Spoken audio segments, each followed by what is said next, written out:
Seringkali kita bertanya, apa sih neraka itu?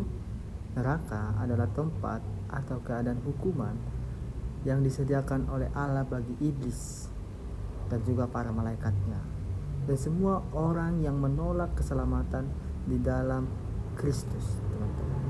Neraka itu digambarkan sebagai puncak dari murka Allah atas dosa dan pemberontakan terhadap.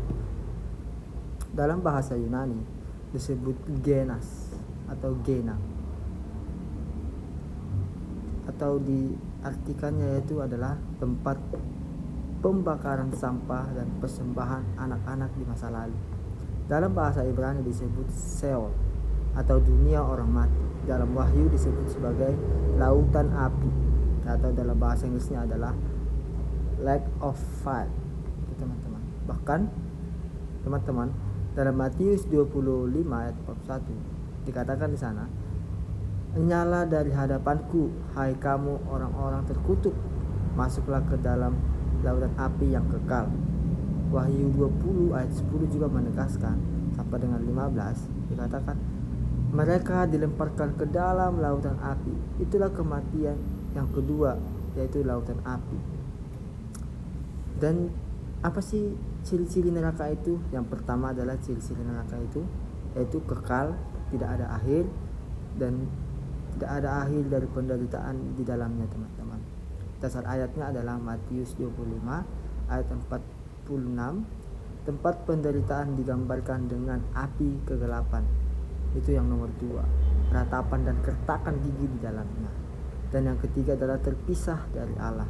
Neraka adalah keterpisahan total dari hadirat kasih Allah, teman-teman.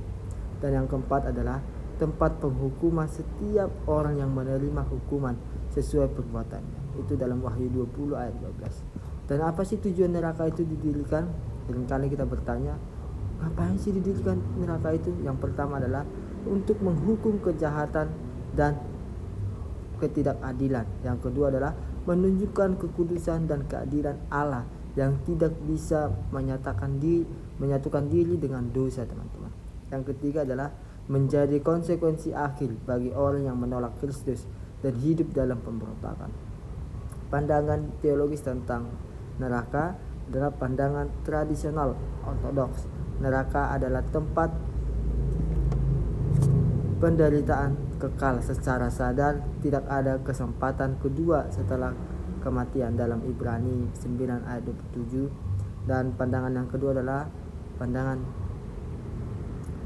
anihiloteinisme